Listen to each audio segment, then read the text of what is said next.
नमः सभायै सभ्येभ्यश्च। राजस्थान संस्कृत अकादमी तथा कला एवं संस्कृति विभाग राजस्थान सरकार की ओर से स्वतंत्रता के अमृत महोत्सव के अंतर्गत आज जो कार्यक्रम आयोजित है उसमें हमारे बीच आचार्य वाचस्पति मिश्र जी पधारे हुए हैं। मैं उनका राजस्थान संस्कृत अकादमी की ओर से, कला एवं संस्कृति विभाग की ओर से तथा समस्त राजस्थान के समस्त संस्कृतज्ञों की ओर से इस मंच पर स्वागत करता हूं। आपने हमारी प्रार्थना को स्वीकार कर यहां पधारने का कष्ट किया।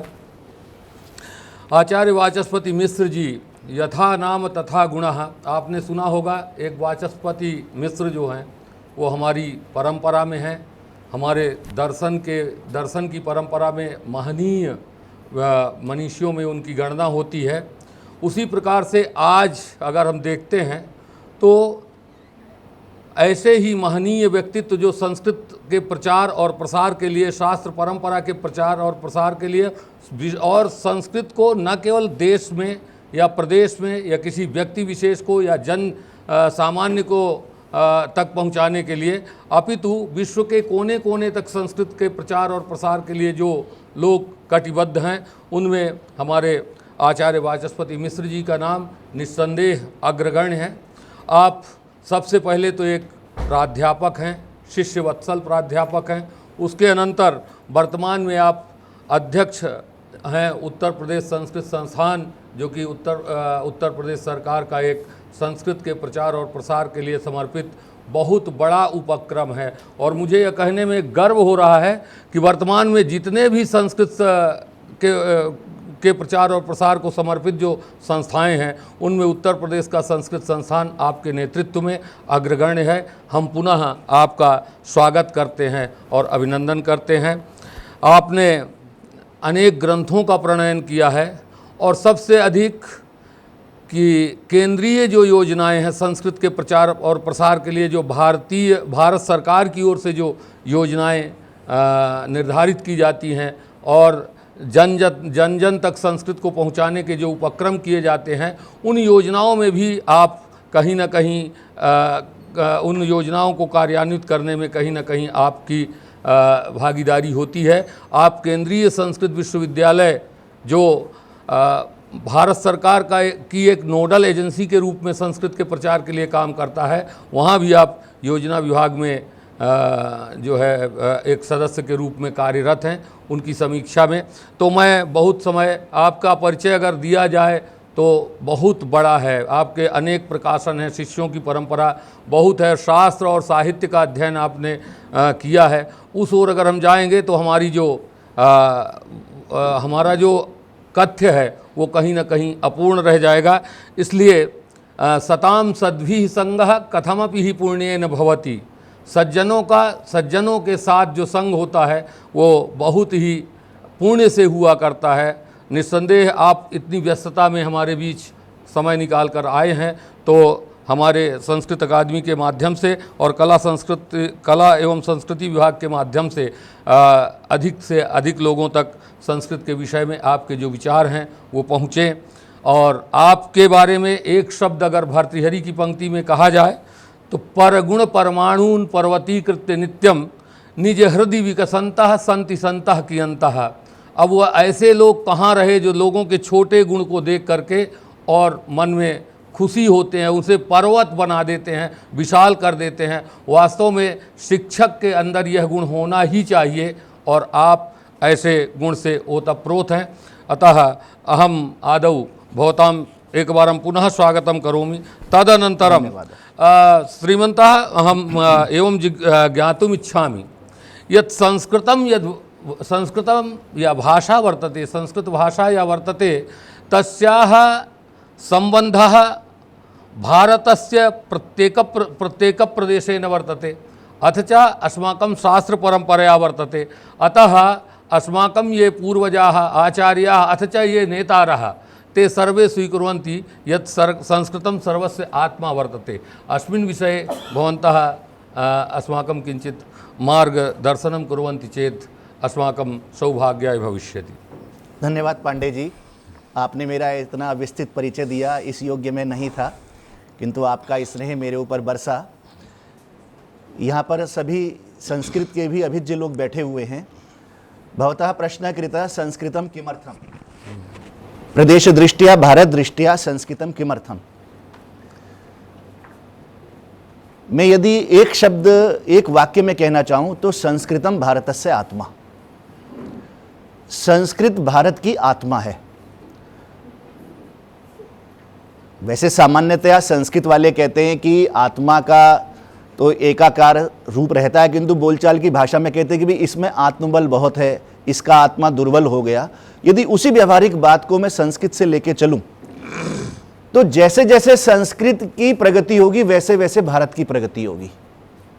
और जहां जहां आप देखेंगे संस्कृत में यदि कहीं दुर्बलता या कहीं हीनता दिख रही है तो वो वास्तव में संस्कृत की ना होकर के भारतवर्ष की हीनता होती चली जाएगी। और इसको आप इस रूप में देख सकते हैं कि भारत की जितनी भाषाएं हैं, भले ही आप भाषा विज्ञान की दृष्टि से द्रविड़ भाषाओं को अलग कर देते हैं, किंतु यदि आप उनका व्याकरण या उनकी वाक्य शैली देखें तो वो सारी की सारी संस्कृत से मिलती जुलती है। क्या तमिल और कन्नड़ का कर्म वाच्य की परंपरा, कर्तृवाच्य की परंपरा संस्कृत से अलग है क्या? जो संस्कृत की वाक्य प्रणाली है वो ही वाक्य प्रणाली, वही व्याकरण की कारक की विशेषता आपको हिंदी से लेकर के भारत की सभी भाषाओं में मिलेगी। दूसरी बात, शब्द कम या अधिक हो सकते हैं। कई बार ऐसा होता है, हम राजस्थानी भी यदि एक स्थानीय बोली के रूप में बोलेंगे तो हो सकता है कि संस्कृत के वो शब्द सुनाई ना देते हों, वो कई बार बिगड़ करके ही बोले जाते हैं। जैसे संस्कृत का शब्द है कडंगर, जानवर के लिए कडंगर बोलते हैं, किंतु आप यदि हरियाणा की या कई लोक भाषा बोलेंगे तो डंगर डंगर वो बोल देते हैं, पता नहीं लगता कि यह संस्कृत है या नहीं है। किंतु यदि आप साहित्यिक दृष्टि से देखें या जो भाषा का एक अपना कहना चाहिए विशिष्ट स्वरूप जब होता है, साहित्यिक स्वरूप जब होता है, तो हम देखेंगे चाहे दक्षिण की भाषा हो या पश्चिम की भाषा हो, पूर्व की भाषा हो या हिंदी हो, आपको उसमें संस्कृत के शब्दों का बाहुल्य मिलेगा ही मिलेगा। एक उदाहरण दे रहा हूं, जो नई पीढ़ी है उसको बड़ा अच्छा लगेगा। एक गाना आया था जिसमें एक लड़की आंख से इशारा करती है और वो एकदम से भारत में वायरल हो गया। मलयालम का गाना था वो। जब आप उसे सुनते थे तो आपको नहीं समझ आ रहा होगा कि ये क्या बोल रहे हैं, और वो वास्तव में गाना जो था ये पैगंबर मोहम्मद साहब की पत्नी जो थी उनके ऊपर वो एक प्रकार का एक भजन रूप में गाना था, वो फिल्म में डाल दिया गया। और आप उसको प्रिया प्रकाश वारियर यदि खोजेंगे तो गूगल पे मिल भी जाएगा। अब वो मलयालम का गाना है, आप सुनेंगे तो समझ नहीं आएंगे, आप उसके लिरिक्स खोल के देखिएगा। जब आप लिरिक्स पढ़ना चाहेंगे तो आपको लगेगा ये तो संस्कृत लिखी हुई है। वहां महीयसी, पुण्य, पत्तन, ऐसे ऐसे शब्द वहां आए हुए हैं, लग रहा है कि ये तो है मलयालम। मैं आपको वो कह रहा हूं कि जो हम परिचित हैं। दूसरा उदाहरण आपको दे रहा हूं, एक आजकल बहुत प्रचलन में आ रहा है कि उसमें वो ऐसे हाथ करता है, आप मेरा इशारा समझ रहे होंगे, गाना है। उस गाने को यदि आप हिंदी में देखोगे तो आपको अजीब लगेगा। उसमें अरफी, बशरफी और क्या क्या उनने शब्द जोड़ दिए, हिंदी वालों ने अरशी बर्फी जोड़े हुए। अब आप वो गाना भी सभी भाषाओं में है, आप उन गानों को, उन्हीं की लिरिक्स देखो, तेलुगु का लिरिक्स देखो, आप कन्नड़ का लिरिक्स देखो, आपको आश्चर्य होगा, लगेगा संस्कृत है ये। मतलब मैं इसलिए कह रहा हूं कि बल्कि कई बार वयम हिंदी भाषायां वदामः, हिंदी तो दूरं गता भवति, किमस्ति हिंदी भाषायां अरबी शब्दा, पारसी शब्दा बहवः आगता, परं तासु भाषासु या दक्षिण भाषा सन्ति तत्र अधुनापि पर्याप्ता। हम लोग अशरफी कर रहे हैं, वो वहाँ स्वर्ण नाम ले रहा है, हम उसे जो है रूबी कह रहे हैं, वो वहाँ माणिक के नाम ले रहा है। तो आप देखो ये सारा, मतलब मैं ये कहना चाह रहा हूँ कि भारत का जो मूल तत्व है वो संस्कृत के अंदर छिपा हुआ है। और यदि आपको भारत को बढ़ाना है तो आपके पास एक ही उपाय है कि आप संस्कृत को बढ़ाएं। ये आज़ादी का जो एक अमृत काल है, हम भारत को दोबारा इस विश्व गुरु की और सोने की चिड़िया की भूमिका में देखना चाहते, तो हमें उपाय खोज रहे हैं क्या करा जाए क्या करा जाए। तो मैं यहाँ जो लोग बैठे हैं उनके साथ भी इस बात को उनके साथ एक संवेद स्वर में कहना चाहूँगा कि भाई संस्कृत को हमें बढ़ाना है तो भारत अपने आप बढ़ेगा। एक बात और कहूँगा, नाम प्रणाली है हमारी, केरल का भी कोई नाम देखिए आप, बल्कि कई बार ऐसा होता है जो घोर संस्कृत के विरोधी हैं, करुणानिधि, नाम तो भैया संस्कृत में ही रख रहे हो। संस्कृत के नाम से उनको जलन होती थी, किंतु नाम करुणानिधि रखा हुआ है। तो ऐसे जो भी, यदि तमिल का नाम है, असमिया का नाम है, गुजराती का नाम है, वो सब के सब संस्कृत में ही आपको हो रहे। दूसरी बात, पूजा पद्धति का इतना भेद है कि हो सकता है पांडे जी की पूजा पद्धति अलग हो, मेरी पूजा पद्धति अलग हो, किंतु आप केरल वाले की पूजा पद्धति देख लो या उधर जम्मू वाले की पूजा पद्धति देख लो, वो भी संस्कृत के मंत्र बोल रहा है। मतलब आप देखो कि हमें अपना स्वरूप पहचानना है तो हमारे पास कौन सी भाषा है? संस्कृत है। और यदि हमें ईश्वर का स्वरूप पहचानना है तो कौन सी भाषा है? तो भी हमारे पास संस्कृत है। अब दूसरी बात और, यदि दुनिया को जानना है, विश्व को जानना है, तो भी हमारे पास एक ही भाषा है और उस भाषा का नाम है संस्कृत। एक छोटा सा उदाहरण दे रहा हूं मैं। किन्हीं शब्दों को आप और भाषाओं में देखिए और फिर उसका संस्कृत में रूप देखिए। संस्कृत के विद्वान हैं, मुझसे बहुत अधिक जानते हैं। अब ये हार्ट है, दिल है, आप हार्ट या दिल कह रहे हो, आपको कुछ पता नहीं लग रहा है क्या काम कर रहा है। मैं वो बात कह रहा हूं कि आपने कहा आत्मा है, तो आत्मा बलवत्तर करेंगे तो कैसे कैसे होगा कि विज्ञान भी बढ़ जाएगा। अब आप दिल कहते हो, नहीं स्पष्ट हुआ, हार्ट कहते हो, नहीं स्पष्ट हुआ। मैं थोड़ा सा बताऊं आपको कि ये अंग जिसका मैं नाम ले रहा हूं उर्दू में और अंग्रेजी में, ये क्या करता है, इसको 16वीं शताब्दी में आज के युग के लिए बताया था डॉक्टर हार्वे ने। और डॉक्टर हार्वे ने इतनी खोज की, उन ग्रंथों में आप पढ़ के देखिए, सब मिलता है। उस समय पोस्टमार्टम की या चीरफाड़ की अनुमति नहीं थी। उन्होंने क्या किया, कब्रिस्तान में रात को जाते थे और शव निकाला, चीरफाड़ करके पता करते थे अंग की ये प्रणाली शरीर की क्या है। कहते तो यहाँ तक कि उनके पिताजी का देहावसान हो गया, उन्होंने घास फूस लपेट लपाट करके वो शव यात्रा निकाल के कब्रिस्तान में दफनाई है और पिताजी घर पे ही रखे शरीर, और उसकी भी चीरफाड़ करके उन्होंने पता लगाया। उनकी जिज्ञासा को प्रणाम करता हूं, उनकी खोज को प्रणाम कर रहा हूं। उन्होंने इस समय बताया कि ये अंग क्या काम करता है। किंतु मैं एक बात कहता हूं पांडे जी, यदि वो थोड़ी भी संस्कृत जान रहे होते तो उन्हें इतनी चीरफाड़ करने की जरूरत नहीं थी, केवल हमारे शब्द की चीरफाड़ कर लेते। क्या शब्द है दिल के लिए और हार्ट के लिए? हृदय। ह्री अलग करते, द अलग करते, य अलग करते। ह्री से पता लग जाता हरती, द से पता लग जाता ददाती, य से पता लग जाता यापयती। रक्तम उन्हें जोड़ना था, रक्तम हरती, रक्तम ददाती, रक्तम यापयती इति हृदय। ये शतपथ ब्राह्मण का मंत्र है। अब आप देखो, आपने अपना स्वरूप ईश्वर का स्वरूप जानना है तो संस्कृत है ही है।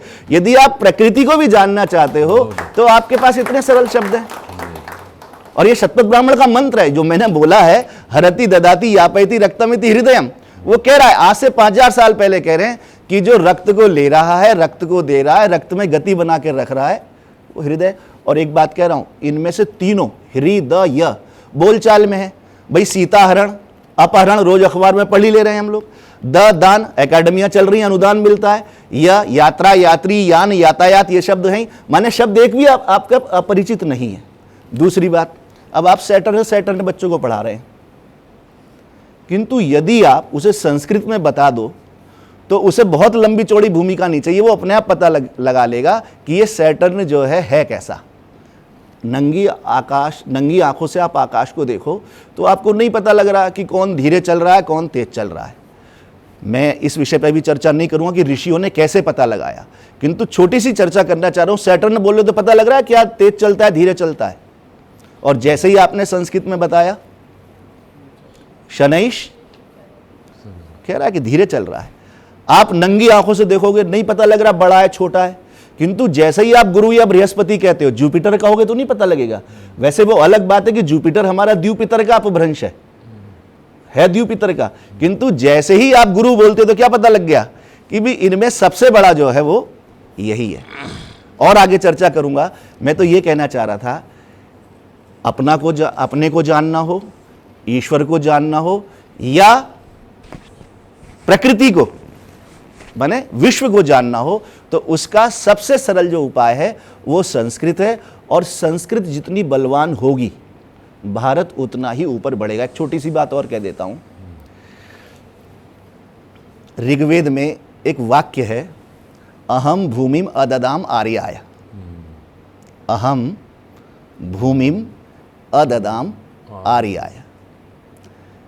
एक छोटी सी कहानी बता देता हूँ, हंसी की है, कई बार हमारे यहाँ मंच पर सुनाते हैं। हर आदमी को इच्छा होती है कि भी मैं थोड़ा सा उठूं, तो ऐसे ही जंगल की कहानी है। तो शेर के पास कोई पद है, हाथी के पास कोई पद है, सबके पास पद है। तो गीदड़ी जो है गीदड़ से कहती रहती थी कि भाई तुम्हारे पास कोई पद नहीं है, तुम क्या करते हो, कहानी है।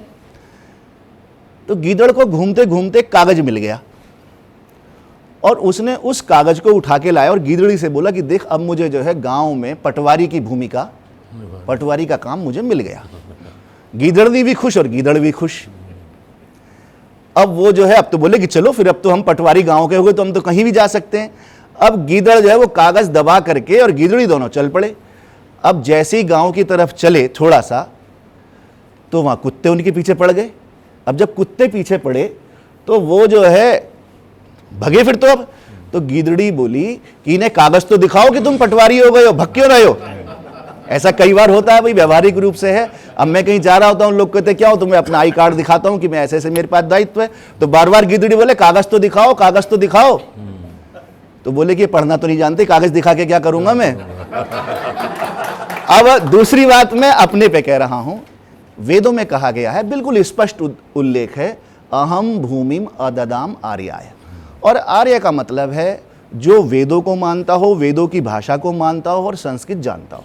बिल्कुल स्पष्ट है, माने संस्कृत जानने वाला ही आर्य होता है। आप आर्य भाषा जो कहते हो, भाषा विज्ञान में आर्य भाषा परिवार है ना एक, संस्कृत उसका मूल है।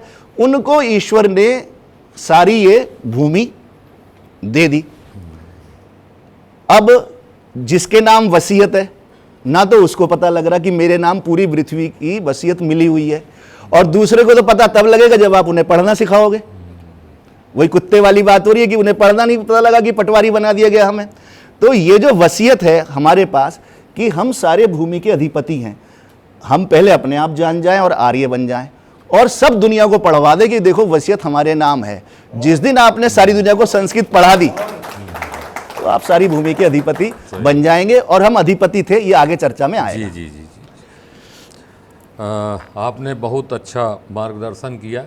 आपने अनेक पक्षों में संस्कृत की व्याप्ति दिखाई। प्रथमतः तो जो हमारी भारतीय भाषाएं हैं उनमें सर्वत्र संस्कृत व्याप्त है, और वास्तविकता यह है भी कि जो संस्कृत नहीं जानता वो दक्षिण की भाषाएं तो छोड़िए, हिंदी भी पढ़ाने में समर्थ नहीं होता। और जो हमारी क्षेत्रीय भाषाएं हैं, चाहे वो ढूंढारी हो, चाहे वो मारवाड़ी हो, चाहे ब्रज भाषा हो, या और भी क्षेत्रीय भाषाएं हों, सर्वत्र कहीं ना कहीं संस्कृत की व्याप्ति है। ठीक उसी तरह से जैसे हमारी माता मही और नानी वगैरह का जो रक्त है, उनके जो संस्कार हैं, क्रोमोजोम्स हैं, वो हम में व्याप्त हैं। आपने वो दिखाया। दूसरा, आपने बहुत सुंदर एक कथा सुना करके गीदड़ी और गीदड़ की, और आपने भाषा के से किस तरह से हम अपना उत्कर्ष कर सकते हैं, इस बात को आपने सिद्ध किया। इसके आगे मेरी यह जिज्ञासा है कि जो लौकिक साहित्य है हमारा, उसे हम देखें, या जो हमारे वैज्ञानिक ग्रंथों की जो परंपरा है उन्हें हम देखें, और जो हमारे ऐतिहासिक स्रोत हैं, हम अपने इतिहास को जिनसे जान सकते हैं, ऐसे जो हमारे स्रोत हैं वो संस्कृत में कहाँ तक निहित हैं, इनके बारे में भी आप कुछ प्रकाश डालें तो।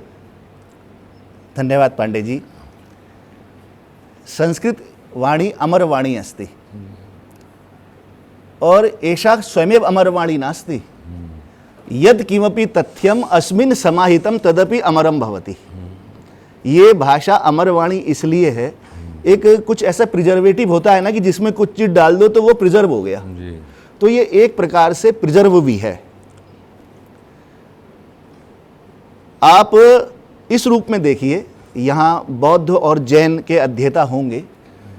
बौद्ध और जैन संप्रदाय में जो प्राकृत में या पाली में लिखा गया वो उस रूप में सुरक्षित नहीं है जो संस्कृत में लिखा गया, सही है। भले ही वो अफगानिस्तान के वसुगुप्त ने लिखा हो, असंग ने लिखा हो या नागार्जुन ने लिखा हो, वो सुरक्षित हो गया। जो जैन धर्म में उनकी प्राकृत की रचनाएं हैं, किंतु जो संस्कृत में लिख दी गई वो सुरक्षित हो गई। और आपने चर्चा की, एक छोटी सी बात उस रूप में कहना चाहूंगा, कुतुब मीनार के पास एक लोहा स्तंभ है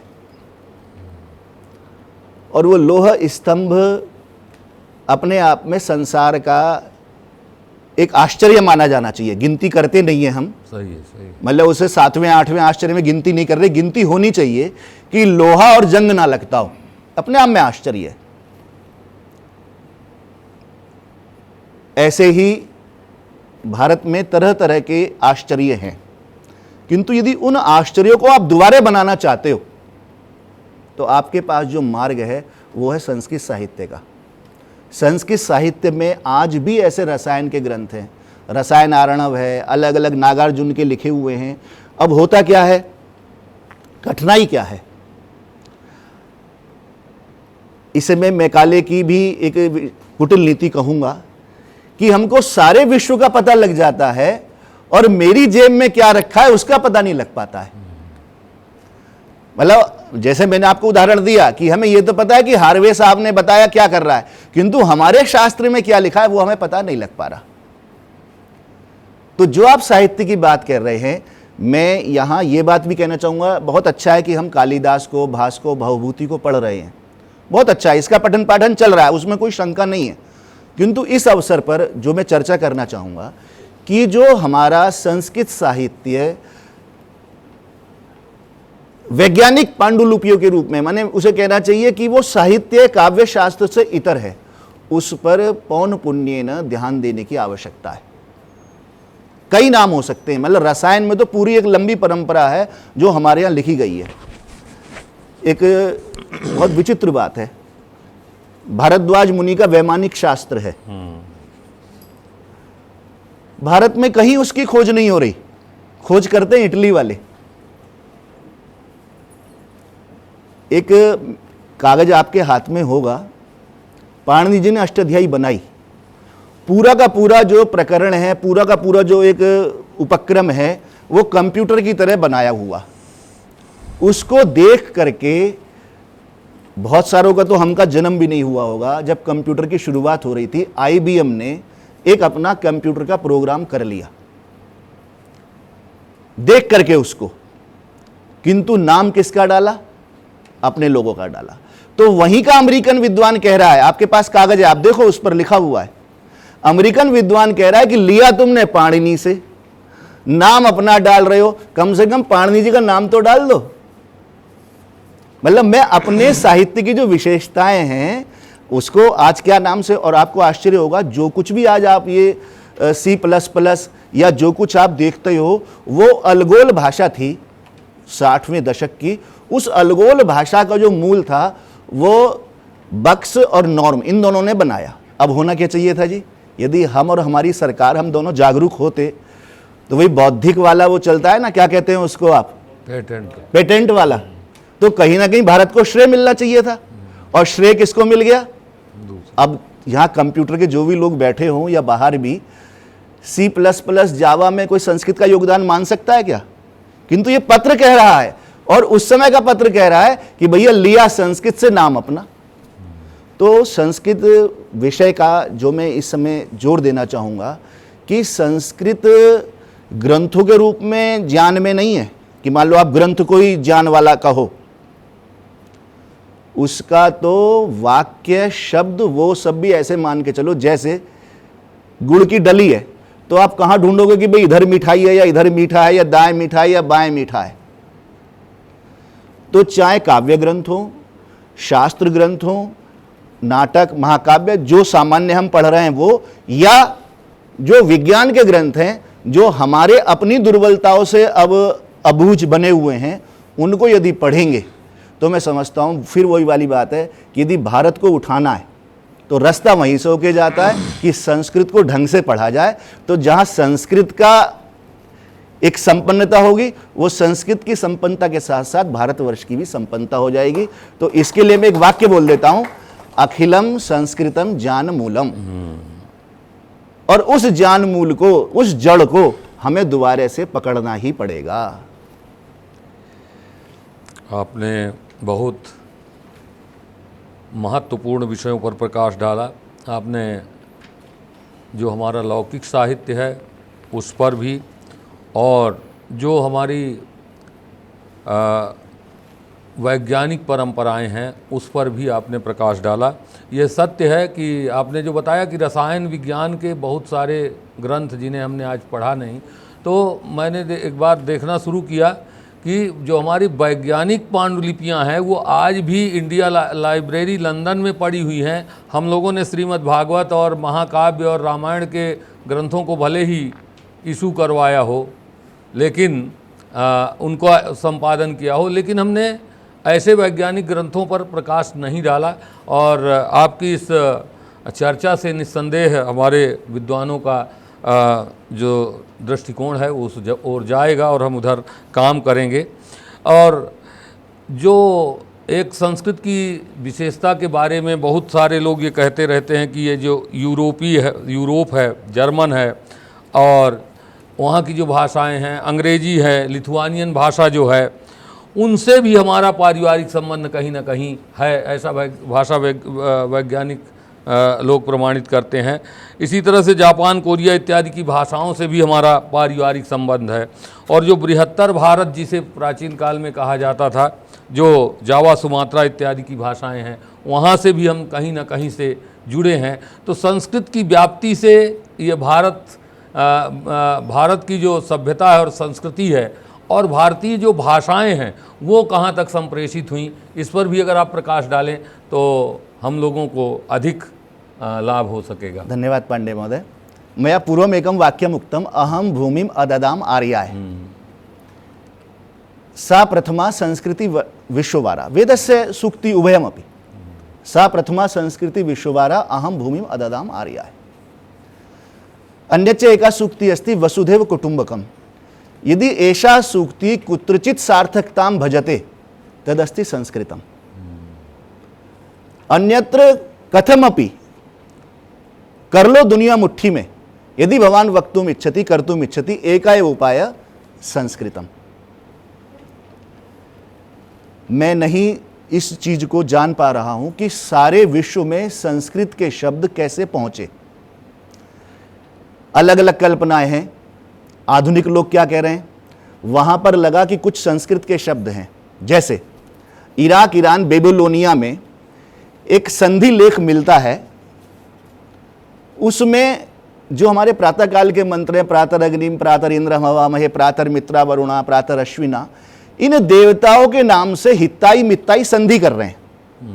माने दोनों के दोनों राजा मिलकर के इनका शपथ लेके, जैसे आजकल हम और शपथ ले रहे हैं, वो लोग इनकी शपथ ले रहे हैं। शपथ कब ली जाती है जी? जब उस चीज पे आस्था हो। अब क्या हुआ, शब्द मिले वहां पर, तो विद्वानों ने कहा ये आर्य लोग भारत पे तो आ नहीं सकते, कि भारत वालों में तो इतना दम है ही नहीं, इन पे तो लोग राज्य करते हैं, ये कहां जाएंगे। तो ऐसा है, ये आर्य लोग ईरान से, इराक से, बेबीलोन से आए हैं। अच्छा जी, अब गए वहां, लाटिन और ग्रीक पढ़ी, वहां देखा सारी की सारी गिनती है तो संस्कृत की है। आप भले ही अपने बच्चों को 1 2 3 रटवा दो, किंतु जो अंग्रेजी के शब्द बनेंगे वो तो संस्कृत से ही बनेंगे। आप 2 मंजिल मकान को क्या कहते हो? डुप्लेक्स। आप 2 गाने वाले को क्या कहते हो अंग्रेजी में? डुएट। वो हमारा 2 है, 2 से तो नहीं बना रहे ना। आप ट्रिप्लेक्स कह रहे हो, ट्रिपल कह रहे हो, छल कपट के लिए डुप्लीसिटी कह रहे हो। आपका 2 ही सब जगह है। आप पंच संस्कृत में कहते हो, बस वो क्या करते हैं, वो पंच नहीं बोल पाते, वो क्या कहते हैं? पेंट, पेंट, पेंटा हाउस, पेंटागन, आपके ही शब्द हैं। आप कहते हो शश, वो कहते हैं 6, और सप्त अष्ट नव तो ऐसा है कि आप भी बोलते हो सितंबर, ये 7वां ही था। जब आप मार्च से चलोगे, मार्च माने चलना होता है, मार्च, अप्रैल, मई, जून, जुलाई, अगस्त, 6 हो गए। 7वां कौन सा आया? सितंबर। 8वां कौन सा आया? अक्ट। 9वां कौन सा आया? नवम। 10वां कौन सा आया? दिसंबर। जनवरी 11वां, फरवरी 12वां, उसमें ही आप कम ज़्यादा करते हो। अक्टोपस क्या है? अक्ट है। माने आश्चर्य होता है कि ये जितनी भी लैटिन की गिनती है, ये सारी की सारी सप्तष्टनव कहाँ के शब्द हैं ये? और तो और आजकल हमारा है, अभी मैकाले का डीएनए हमारे अंदर प्रवाहित हो रहा है कि छोटा बच्चा हो तो रोए, अंग्रेजी में रोए, ऐसा प्रयास हम सबका चल रहा है, हम सब सम्मिलित हैं उसमें। अब बच्चे को आप बताते हो टीथ टीथ, किंतु भैया जब दांत का अस्पताल को बताना होगा तो टीथ से बताते हो क्या? तो किससे बताते हो? तो संस्कृत का शब्द लेना पड़ता है। क्या बोलते हो आप? दंत, डेंटल, डेंटिस्ट। आप बच्चे को बड़े ही फुट और फिट बता दो, किंतु जब आपको पैदल चलने वाले को कहना है पेडेस्ट्रियन, पदगामी, तो क्या बोलोगे? पद से बोलोगे। कभी डिक्शनरी खोल के बैठो, आश्चर्य होता है कि जितने दांत के शब्द हैं दंत से बन रहे हैं, जितने पैर के शब्द हैं पद से बन रहे हैं। और तो और एक आश्चर्य वाली बात यह है, कंप्यूटर चला रहे हैं सब लोग, कंप्यूटर में जो अपना .com वाला अपना क्षेत्र होता है उसको कहते हैं डोमेन। ऐसे ही हवाई अड्डे पर दो तरह की उड़ान होती है, इंटरनेशनल, दूसरी होती है डोमेस्टिक। तीसरी बात, जब नौकरी करने जाते हैं तो डोमिसाइल की जरूरत होती है। अब मैं बार बार एक शब्द बोल रहा हूं, डोमेन, डोमेस्टिक, डोमिसाइल। आपको लग रहा है संस्कृत है ये? आप बोलते हो, बस अंतर इतना, या तो वेद में बोलते हैं या एक शब्द में बोलते हैं। वेद में अग्निसूक्त जब हम पढ़ाते हैं तो गोपामृतस्य दीदिविम वर्धमानम स्वे दमे, और दूसरा शब्द है, बड़ा विचित्र है, आप पति पत्नी के लिए एक संयुक्त शब्द बोलते हो, एक शब्द है अकेला, क्या कहते हो आप? अब ये तो विद्वान लोग बताएंगे कि पता नहीं कब से हो गया कि जाया का दम स्थान हुआ। वैसे दम माने घर होता है, संस्कृत में दम माने घर। ये अलग बात है कि बोलचाल में हम नहीं बोलते कि स्वदमम गच्छतु या मम दमम आगच्छतु, मेरे दम आ जाओ, ऐसा नहीं कहते, कि तो दम माने घर होता है। और वो दंपति बता रहा है, क्योंकि दोनों के दोनों घरपति हैं, वो भी गृहपति है, वो भी गृहपति है, वो दम है। अब होता क्या है, दंत को आप क्या बुलवा पाते हो? डेंट। भाई स्वाभाविक है, जल को जौल बोल देते हैं। या आप देखिए थोड़ा थोड़ा सा, आप तो सब भाषा सब जगह घूमते रहते हैं, हरियाणा वालों का थोड़ा लहजा अलग है, संस्कृत का ही। आप तमिल में जाओगे, संस्कृत का लहजा अलग है, तो वो दंत नहीं बोल पाते, वो क्या बोलते हैं? डेंच। वो पद नहीं बोल पाते, वो क्या बोल रहे हैं? पैड। वो दम नहीं बोल पा रहे, क्या बोल पा रहे हैं? डॉम। है तो संस्कृत के शब्द आपके। और तो और मैं तो कई बार कहता हूं, अंग्रेज वाले से ही पूछता हूं, ये जिसमें तुम दिन देखते हो, अपने डेट्स देखते हो, उसे क्या कहते हो? कैलेंडर। ये तुम्हें पता ही लगे कैलेंडर माने क्या होता है, किंतु यदि संस्कृत में देख लो आप तो आपको तुरंत पता लग जाएगा। हमारी तिथियां कैसे देखते हैं? कला से देखते हैं, चंद्र कला से। तो कलानाम अंतरम यत्र, जहां कलाओं का अंतर है, भाई हमारे यहां तो कला से चलता है ना, जो नवरात्र के व्रत है, प्रथमा द्वितीय तृतीय सब कलाएं हैं। तो जब पीतांबर पीतांबर, तो कलाओं का अंतर क्या हुआ भाई? दंत को डेंट, तो कलांतर को क्या बोलेगा वो? कैलेंडर, कैलेंटर, ऐसी बोलते हैं वो। तो मैं तो ये कहता हूं कि जितनी भाषाएं हैं सब संस्कृत के, केवल वो जीव उनकी उस तरह नहीं चल पा रही। अब वो हमारा काम है कि जीव सही चलवा दें उनकी। आश्चर्य है, लिथुआनिया के बारे में बता रहा हूं। लिथुआनिया मुझे क्या भ्रम था, मैं आपको बताऊं पांडे जी, मुझे ऐसा लग रहा था कि लिथुआनिया भारत के पास का देश है।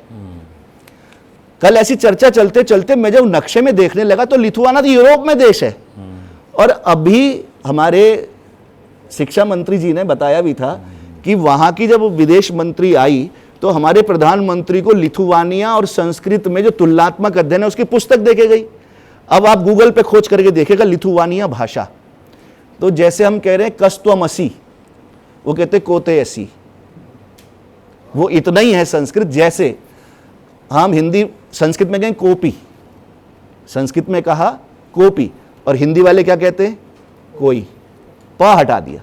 तो ऐसे ही थोड़ा थोड़ा सा देखिए, उच्चारण का भेद हो जाता है, फिर उस उच्चारण को लिखने में भेद हो जाता है। कई बार क्या होता है, अंग्रेजी जैसी लिखी हुई है वैसे पढ़ दी जाए तो संस्कृत चमकने लगती है। बड़ा आश्चर्य उसका होता है। अब ये नॉलेज नॉलेज कहते रहते हो आप, इसे जो लिखा है वो पढ़ दो। आप नाइट नाइट कहते रहते हो, जो लिखा है वो पढ़ दो। जो आपने साइलेंट कर दिया उसको पढ़ दो, तो आप देखोगे नॉलेज जो है आपका ज्ञा, वो जो होता है ना ज्ञान, स्ना, हमारे यहाँ स्नातक था, स्ना भी ना, स्ना शब्द भी हमारा ज्ञान वाला था, तभी स्नातक माने ज्ञानवान होता है। तो स्ना और ज्ञा के पास पहुंच जाता है।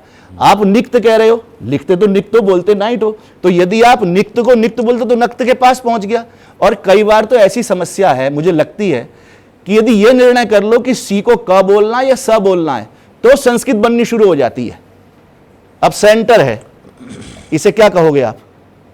सी को कैट की तरह क बोलोगे, स बोलोगे? कैट की तरह क बोल दो इसको। अब आप सिंह है, हमारे राजा को सिंह कहते हैं हम लोग, और वो स को क्या बोल रहे हैं? सी को क बोल रहे हैं, तो वो किंग बोल देते हैं। माने इतनी विचित्रताएं हैं कि केवल आप, अभी एक शब्द ऐसी आया, सिक्का एक भारत सरकार ने जारी किया 12 कोण का, 20 का सिक्का, अंग्रेजी में लिखा हुआ था। अब जो लिखा हुआ था वो अलग था, किंतु जैसा लिखा हुआ था यदि वैसा पढ़ दो तो लिखा हुआ था 12 कोण, वैसे अंग्रेजी में लिखा था 2 डेकाकॉन। लिखा हुआ जो था, अंग्रेजी वाले बोलेंगे 2 डेकाकॉन, किंतु जो लिखा हुआ वो पढ़ो तो आप क्या पढ़ोगे? 12 कोण। मैंने समस्या यही है कि जो लिखा है वो पढ़ दो तो वसुधैव कुटुंबकम तो अपने आप बनना शुरू हो जाएगा। सही। तो अब ये आश्चर्य है जो मैं नहीं समझ पा रहा हूं। क्यों? कि किसी विद्वान ने कहा कि भारत जर्मन से आए। क्यों भैया आर्य लोग जर्मन से क्यों आए? क्योंकि जर्मन में जो है संस्कृत के शब्द मिल रहे हैं बहुत अधिक। कोई कह रहा है ग्रीक से आए, क्योंकि पुरानी ग्रीक जो है वो कैसे मिल रही है। एक बार का उदाहरण है, आपके संज्ञान में आएगा। हमारे राष्ट्रपति गए, कलाम साहब, तो वहां के राष्ट्रपति ने संस्कृत में उनका सम्मान किया। अब कलाम साहब बड़े आश्चर्यचकित, भाई ये संस्कृत कहां से जानते हैं? तो उन्होंने कहा कि मैं पुरानी ग्रीक समझना चाहता था। अब जब मुझे पुरानी ग्रीक समझनी थी तो मुझे लोगों ने कहा कि भैया संस्कृत सीखोगे तो पुरानी ग्रीक जल्दी समझ आ जाएगी। तो मैं फिर संस्कृत सीखने जर्मन गया, तो मेरे को दोनों काम हो गए, संस्कृत भी आ गई, पुरानी ग्रीक भी आ गई। तो अब कह रहे हैं कि वे ग्रीक से आए होंगे। अब साइबेरिया में गए, साइबेरिया में जो है, अब हमारे यहाँ वेदों में नकी नकी नकी शब्द आता है, वहां नकी नकी आया, ऐसे अनेक शब्द आए, तो बोले ये आर्य लोग यहां से गए होंगे। माने दुनिया के सारे विद्वान इस बात से परेशान हैं, वो ये नहीं कह सकते कि आर्य लोग यहां से गए और सब जगह फैलाव कर दिया। वो कह रहे कि यहां से तो जा ही नहीं सकते, और आपस में उनका लड़ाई चल रही है। ये कहेंगे कि ये ईरान से आए, ये कह रहे हैं जर्मन से आए, वो बोले कि साइबेरिया से आए, और जिसको जहां मिल गया शब्द बोले यहां से गए होंगे ये।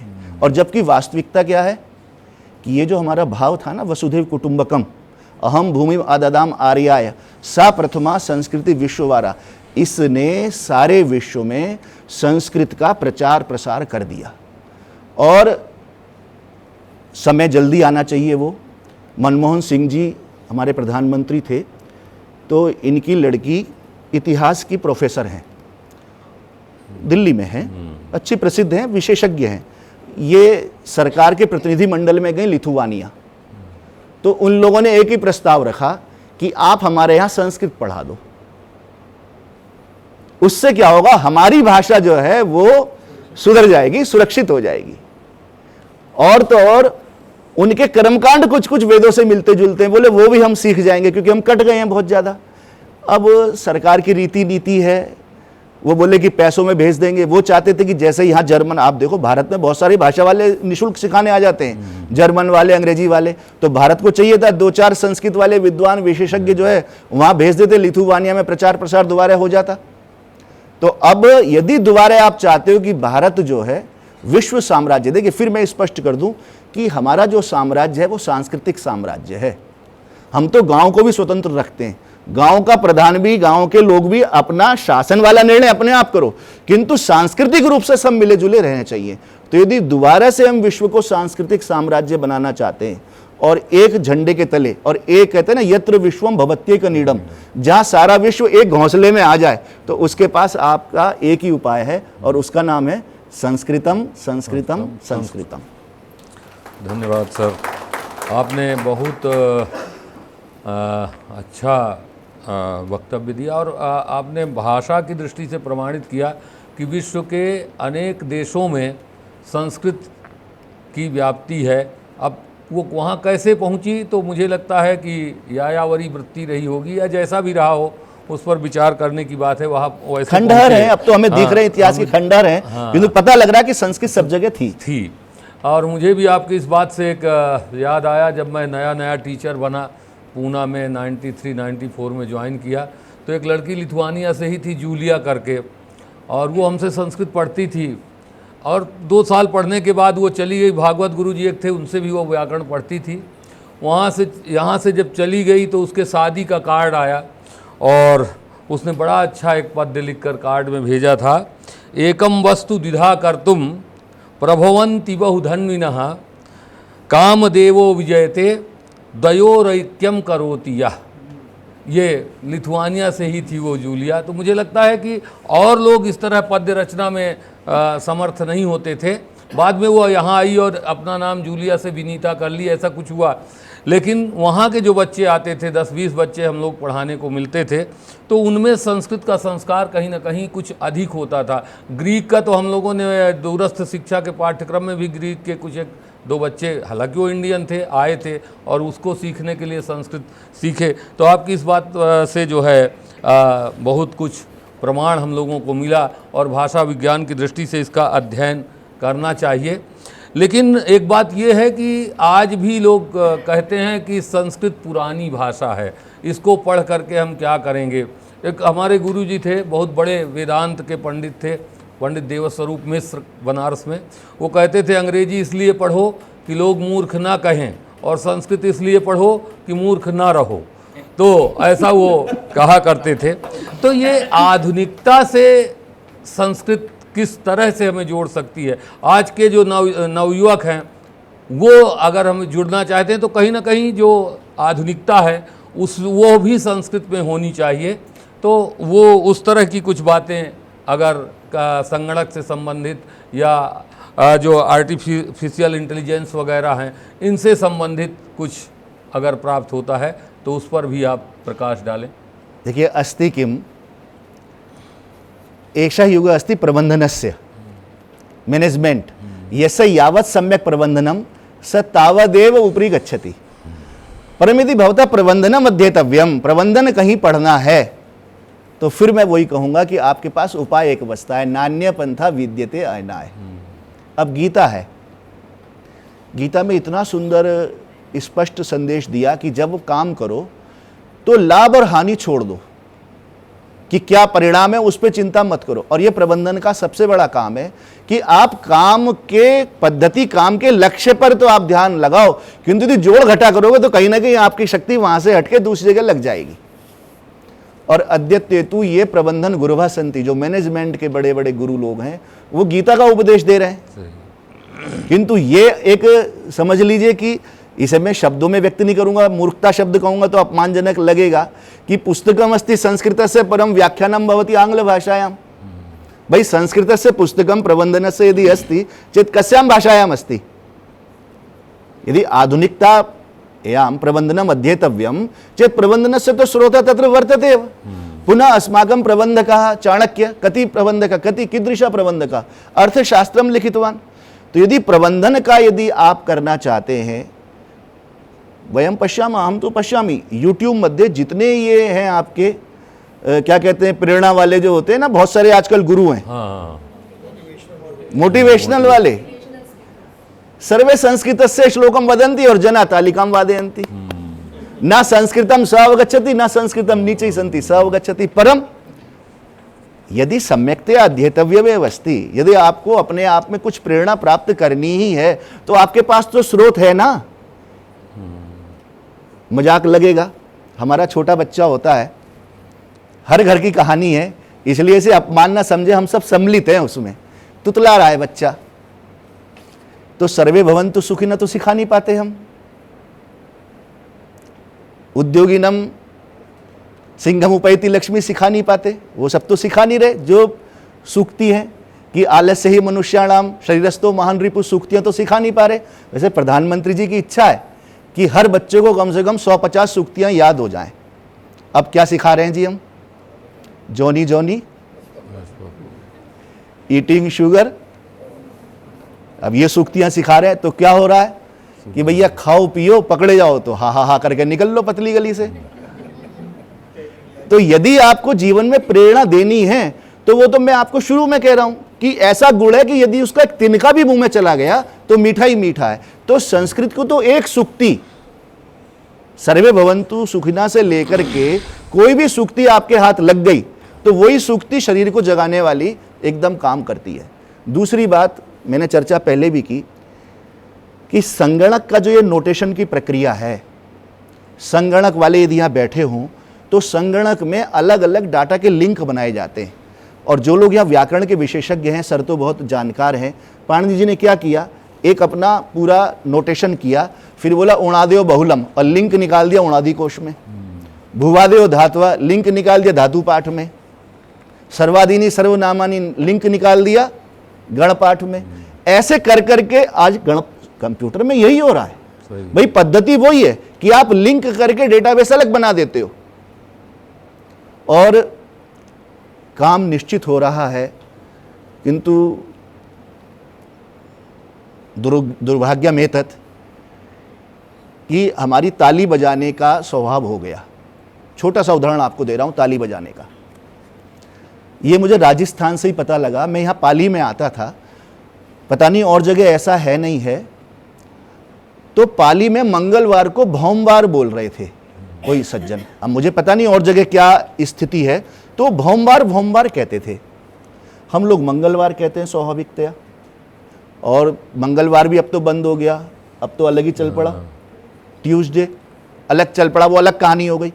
तो जब वो भौमवार भौमवार कहते थे तो मेरे आया कि भाई ये भौमवार कह रहे हैं, कभी एकदम क्लिक नहीं किया दिमाग में। हम लोग श्लोक बोलते भी हैं और विवाह संस्कार में तो नवग्रह पूजा में जिसने उस पद्धति से शादी कराई है तो ब्रह्मा मुरारी त्रिपुरांतकारी भानु शशि भूमि सुतो, सब भूमि सुत है, आया गया हो गया, चलो ठीक है, कल्पना है, मान लेते हैं कि भाई शनि जो है सूर्य जी का पुत्र है, चंद्रमा बुध का पिता पुत्र संबंध है, ऐसे ही पृथ्वी और मंगल का माता और पुत्र का संबंध है। यहाँ साहित्य के लोग विद्वान बैठे हुए हैं, हिंदी में बहुत वाक्य प्रयोग होते हैं ऐसे। बिल्ली आ गई तो बिल्ली मौसी है किसी की, किसकी मौसी है? अब मौसी कह रहे हैं किंतु मौसी है नहीं, किंतु गुणात्मक रूप से आप मौसी कह रहे हैं और सब जगह कहा जा रहा है। एक सांप जैसी होती है, वो जीभ लपलपाती रहती है, 4 पैर होते हैं, यहां पता नहीं हमारे यहां उसे सांप की मौसी कहते हैं। और हिंदी वाले तो बहुत कह देते हैं, चोर चोर कह देते हैं। बातचीत होती है लड़कों में, बोले अरे ये तो ताऊ है हमारा, या बातचीत हो रही है मित्रों में, बेटा तू रहने दे, तेरे बस की नहीं है वो साथी, बेटा तेरे बस की नहीं है। अत्र पश्यतु वयम यदि एतेषाम शब्दानाम प्रयोगम कुर्मा, मौसेरा ताऊ, तो ये कोई रिश्तेदारी नहीं निकाल रहे, कोई रक्त संबंध या योनि संबंध नहीं बना रहे। ये क्या कहना चाह रहे हैं आप? गुण बता रहे हैं ना।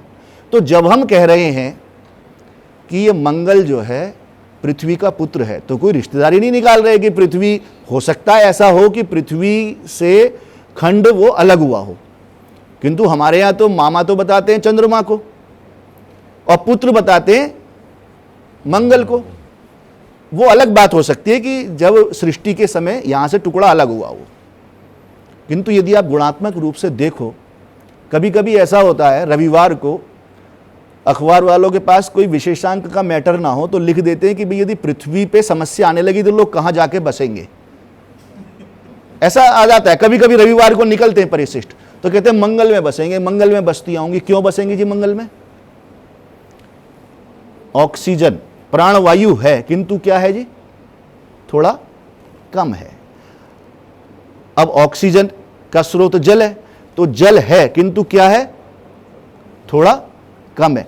इस कम को हमने उसी अलंकार रूप में क्या कह दिया कि ये पृथ्वी का बेटा है। अब जब उन्होंने बताया कि अरे ये तो बात है, तो हमने कहा बहुत बढ़िया बात है, बहुत बढ़िया बात है, किंतु हमारे तो शब्द में है भूमि सुतो बुधश्च, हम कह रहे हैं कि पृथ्वी का लड़का है, पृथ्वी जैसा है, किंतु जो गुण पृथ्वी में है वो गुण यहां पर नहीं हो सकते। तो समस्या क्या हो रही है कि हमारे पास जो स्रोत हैं, संगणक के स्रोत हैं। अब संगणक पे सन 84 में एक ब्रिक्स महाशय हुए, उन्होंने पूरा स्पष्ट किया कि ये जो कृत्रिम बुद्धि बनेगी इसमें संस्कृत का बहुत बड़ा योगदान होगा। किंतु अब दुर्भाग्य क्या है, भारतवर्ष में मैंने कई कृत्रिम बुद्धि पढ़ने वालों को जो इंटेलिजेंस पढ़ रहे हैं या आर्टिफिशियल इंटेलिजेंस, पूछा एआई की भी क्या क्या, बोले 2 लाइन पढ़ाई जाती है बस। 2 लाइन पढ़ा देते हैं कि हाँ भाई ये ऐसा संभावनाएं हैं कि संस्कृत जो है इसके लिए आ जाएगी। कंप्यूटर वाला तो मैंने आपको कागज़ दे ही दिया। मैं दूसरी बात कहना चाहता हूँ, पता नहीं आप लोगों में से कंप्यूटर कितने लोग अच्छी तरह जानते हो। जानने से मतलब वो कह रहा हूँ मैं उसको, कोडिंग, HTML की कोडिंग आपने देखी हो,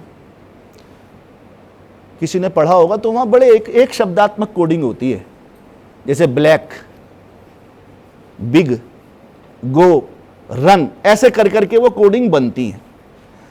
तो यहाँ में ये विचार एकेडमी के साथ और जो सब विद्वान लोग बैठे हुए हैं, बहुत बड़ी सफलता मिल जाएगी यदि हम जो हमारे संस्कृत के शब्द हैं इनको कोडिंग के रूप में प्रयोग करना प्रारंभ कर दें। ईश्वर की अभी कुछ ऐसी नहीं हो रही कृपा, मैं बहुत लोगों से प्रयास कर चुका कि यदि ये कंप्यूटर की जो कोडिंग है, देखिए एक चीज़ आपको स्पष्ट कर दूं, घड़ी किसी भाषा में नहीं चलती। घड़ी कौन सी भाषा में चल रही है? ना अंग्रेजी में ना हिंदी में, वो तो सुई घूम रही हैं। तो ऐसे ही कंप्यूटर किसी भाषा में नहीं चलता, वो तो केवल जल रहा है और बुझ रहा है। जब जलता है तो आप उसे 1 कह देते हो, बुझ जाता है तो उसे 0 कह देते हो, बस वही उसकी भाषा है।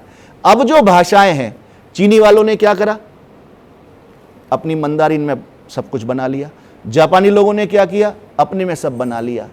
अब इस समय की आवश्यकता यह है, ये 25 साल जो अमृतकाल चल रहे हैं, इसमें ये कर लेना चाहिए कि इस 0-1 के जो संकेत हैं, जो इसके ऊपर क्या अंतर माध्यमिक भाषा है, उसको विकसित करके भारत को अपना जो कोडिंग है, पाणिनि जी ने जब हमें सिखा दी तो उसके आधार पर संस्कृत में बना लेना चाहिए। मैं एक बात कहता हूँ सर, हमारे गुरुकुलों में जो लोग पढ़ते हैं 4-4 हज़ार सूत्र 6 महीने में याद करके रख देते हैं। आप कोडिंग के सूत्र संस्कृत में बना करके गुरुकुलों में याद करवा दो, सही है, पता लगा वो सारे के सारे विशेषज्ञ कंप्यूटर के बन जाएंगे।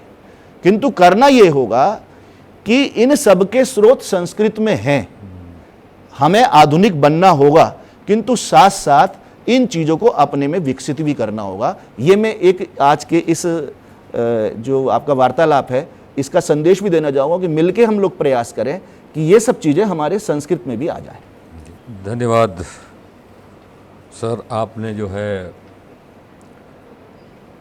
संस्कृतम पठ आधुनिको भव का जो मार्ग है उसे आपने बताया, और कोडिंग की दिशा में हम लोग अभी तक भले ही सफल नहीं हुए हैं, लेकिन मुझे लगता है कि काफ़ी कुछ काम आगे बढ़ चुका है।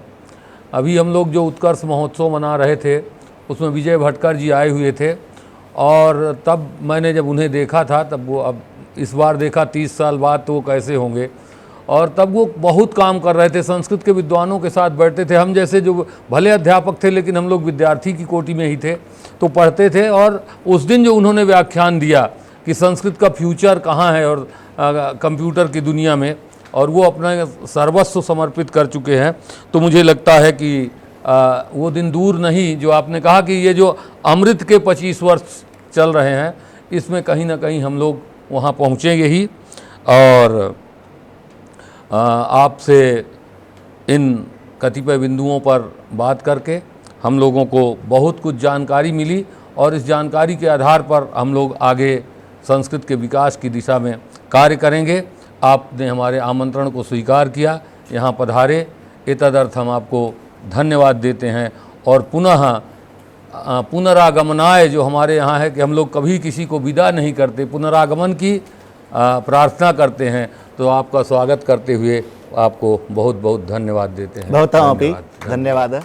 आज संस्कृत भाषा की रवानी और उसके समस्त संसार में किस तरह से वो व्याप्त है, इस पर एक अद्भुत उद्बोधन सुनने को मिला।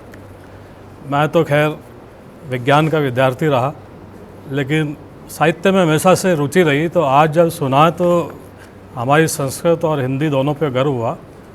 और निश्चित रूप से संस्कृत संसार की सबसे पुरानी भाषा है, जिसमें 102 अरब और 78 करोड़ 50 लाख शब्द है, और विश्व की सबसे स्पष्ट भाषा इसे माना जाता है। और कुछ तथ्य आपने बताए तो मैं उनको थोड़ा सा और आगे ले जाता हूँ, 2-4 मिनट। भागवत पढ़ते हुए पता लगा कि हमारे 3रे अध्याय के 11वें स्कंद में स्पष्ट लिखा है परमाणु की परिभाषा। पता नहीं कैसे डार्विन और रदरफोर्ड कहते हैं कि हमने इसको खोजा, वहाँ स्पष्ट लिखा हुआ है कि पदार्थ का वो सबसे छोटा कण जिसे और नहीं तोड़ा जा सकता उसे परमाणु कहते हैं। ये भागवत जिनके पास भी हैं 3रे स्कंद अध्याय की 11वें स्कंद में देख सकते हैं। फिर इन्होंने कहा कि पृथ्वी पे 7 द्वीप हमने खोजे। जब मैं भागवत के 12वें स्कंद पे पहुंचा तो मुझे हंसी आई कि वहाँ स्पष्ट लिखे हुए थे कि पृथ्वी के 7 द्वीप हैं और सबके नाम भी लिखे हुए थे। फिर जब इन्होंने कहा कि गर्भ में एम्ब्रियो का डेवलपमेंट हमने खोजा और मैं गरुड़ पुराण और अग्नि पुराण पे पहुंचा, तब फिर मैं बड़ा ज़ोर से हंसा, क्योंकि वहाँ लिखा हुआ था कि गर्भ में 10वें दिन में किस तरह से एम्ब्रियो का निर्माण हो जाता है, 1 महीने में क्या होता है, दूसरे महीने में उसके कौन से अंग बनते हैं, 6ठे 7वें 8वें का पूरा डेवलपमेंट उसमें लिखा हुआ था। इसको मैंने डॉक्टर्स से वेरीफाई किया तो उन्होंने कहा कि जैसा इन शास्त्रों में लिखा वैसा ही होता है। गीता में विशेष रुचि रही तो एक श्लोक पे मैं अटका, क्योंकि विज्ञान का विद्यार्थी था, सो उससे कोरिलेट किया। विज्ञान में हमारे न्यूटन महाशय कहते हैं कि गुरुत्वाकर्षण नाम की एक चीज़ होती है, किसी चीज़ को ऊपर उछालो तो वो नीचे आती है। वो अब बेचारे यहीं तक बता के रुक जाते हैं, क्योंकि उन्हें आगे आता नहीं है कि गुरुत्वाकर्षण बल पैदा कहाँ से होता है। अब गीता में भगवान कृष्ण इसका भी खुलासा कर देते हैं कि पृथ्वी की जो धारण करने की शक्ति है वो पृथ्वी में प्रवेश करके वो भी मैं ही हूँ। तब मुझे वहाँ उत्तर मिला कि गुरुत्वाकर्षण बल किस तरह से और किस कारण से होता है। तो ये ढेर सारी चीज़ें हैं। अब ये कहते हैं कि बंदूक का आविष्कार हमने किया, तो 700 साल पहले की दक्षिण भारत की एक मंदिर की दीवार पर शिकार को बंदूक से मारते हुए फिर वो मूर्ति 700 साल पहले कैसे बन गई। ऐसे ही ये कहते हैं कि विलियम हार्वे ने हृदय को खोजा, हृदय की कार्यप्रणाली को, तो 1200 साल पहले दक्षिण भारत के एक मंदिर पर एक ऋषि हैं जो हृदय को खोल रहे हैं, उसे देख रहे हैं और सारा बता रहे हैं। तो फिर वो 1200 साल पहले वो मूर्ति कैसे बन गई। तो ये सारी चीज़ें आपने जब अभी उद्बोधन दिया तो मुझे रिकॉल हुई और मुझे लगा कि मैं सारी जो अद्भुत चीज़ें हैं वो आपको शेयर करूं। और इतनी सुंदर आपने जानकारी दी, और आपने जो जानकारी दी वो मैंने अपने मस्तिष्क में संजो ली, और कहीं ना कहीं ये ज़रूर काम आएगी, क्योंकि बीइंग ए प्रशासनिक अधिकारी कई जगह हमको बोलना भी होता है। तो सनातन वाङ्मय की इन बातों को हम हृदयंगम रखेंगे। और जो वीडियो आज शूट हुआ है, मुझे लगता है हमारे यूट्यूब चैनल जो भी देखते हैं संस्कृत अकादमी का, उनको बड़ा लाभ होगा, और हम लोग भी इसे शेयर करेंगे। और हमारे जो विभाग के माननीय मंत्री महोदय और प्रमुख शासन सचिव हैं, उनसे भी हम कहेंगे कि आज इस प्रेक्षागार में कितना अद्भुत उद्बोधन हुआ है, जो कि आने वाले समय के लिए एक थाती के रूप में रहेगा। आपका बहुत बहुत आभार, आप आए, आपने समय दिया अपने व्यस्त कार्यक्रम में, इसके लिए विभाग आपको बहुत धन्यवाद ज्ञापित करता है।